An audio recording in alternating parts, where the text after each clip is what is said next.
Welcome back to Coloring Through the Bible. My name is Keegan Harkins, and today we're taking a look at Genesis chapter 23.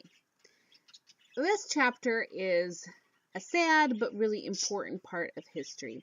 This is the chapter that tells about the death of Sarah.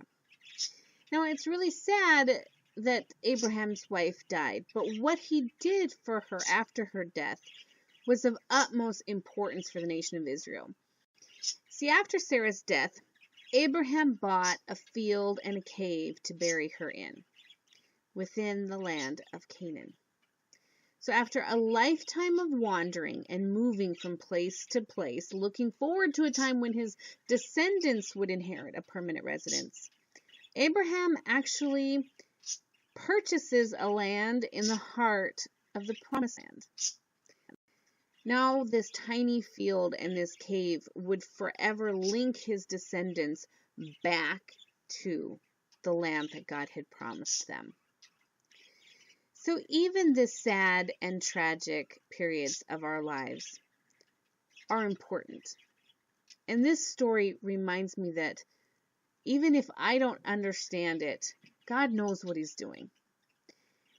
Each part of our life is orchestrated by a loving God, and we may not understand what God's doing, and there's times in our life when it doesn't look like there's a reason for what we're going through. But a lot of times, if we look back and we look at those really hard times of our lives, we can see how those were really pivotal points where God used maybe the tragedy or the trial or the struggle to change our perspective, to get us going in the direction that would ultimately be the fulfillment of God's promises to us. And that's the true with Abraham in this verse. Because we've read how Abraham traveled to all these different countries, and he never expressed any desire to purchase land.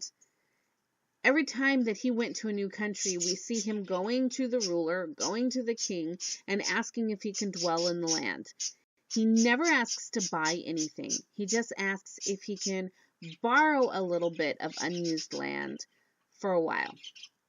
But now, because his beloved wife dies, he's moved and motivated to do something he's never done before, to set up roots, to purchase a plot of land.